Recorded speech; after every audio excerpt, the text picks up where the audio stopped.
In 1987, Kevin Gosnell started seal coating driveways to pay for his college tuition.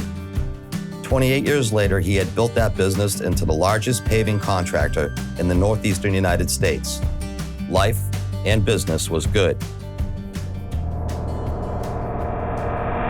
In May of 2015, Kevin was diagnosed with ALS, a brutal, terminal disease for which there is no cure. His doctors told him to go home and wait to die. But Kevin had other plans. This is the story of the founding of ALS One, the greatest small business story ever told. You got a couple of years with this disease, and they're not good years. And ultimately, towards the end, you lose your ability to swallow, so you can't eat. They're gonna put a feeding tube in, and it all gets done in your home. You don't go anywhere. Insurance doesn't really pay for anything because there's no drugs, there's no treatments, there's no surgery. You're paying for all the devices and everything you need other than a wheelchair. Meanwhile, your family's gotta be around you and take care of you, slowly watching you decay. Nobody in society should die this way. Nobody. So I had one simple question that I wrote out and I put on a sticky in my dining room. Why has it been 76 years since Lou Gehrig has died and there is no treatment? I've been sent home to basically die on my own. Why? I mean, it's just the whole thing. When I started looking at it, I said, this just can't be possible.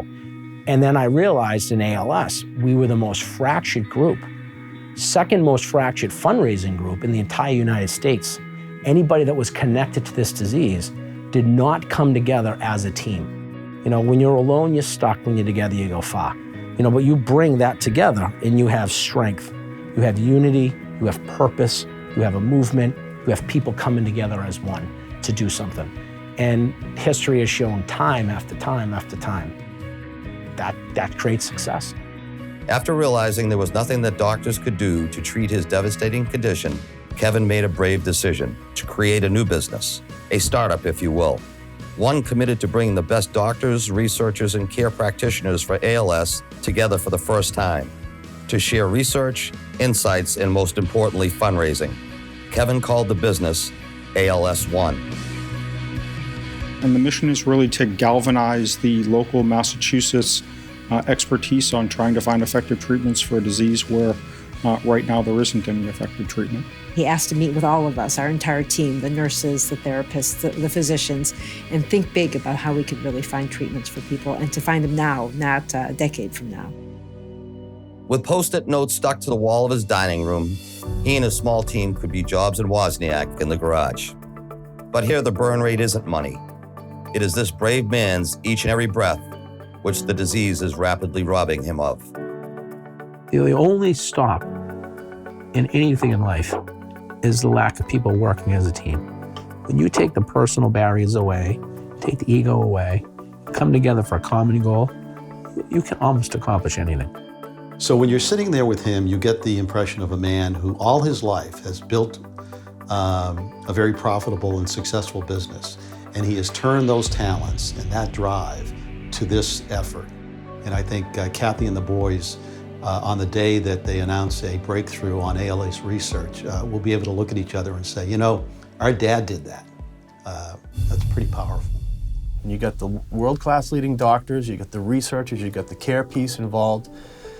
It's unprecedented. He's already made history by forming ALS One. It's amazing. He's built a corporation in 3 months.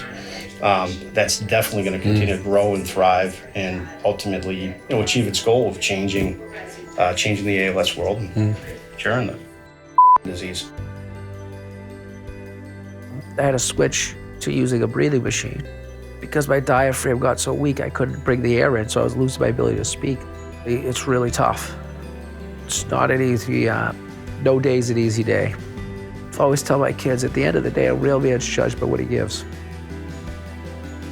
That's it. What have you given back during the course of your life? How have you helped? That's the real judge. This is the story of one remarkable man with one inspired plan and one determined goal. But he is not alone. My name is Steve Pickett. I too am living with and dying from ALS. I was diagnosed October 30th of last year. A devastating diagnosis from the doctors, compounded more by the fact that I had to break the news to my 3 children. That was the most difficult day of my life.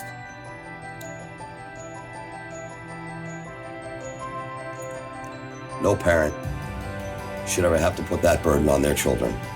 The doctors tell us that they'll have a treatment or cure in 4 years or less if they have adequate funding. So I'm asking all of you to act with us and support us in our funding of the ALS One project. Then we will be able to end this devastating illness. We'll be able to write the final chapter in what will be called the greatest small business story ever told.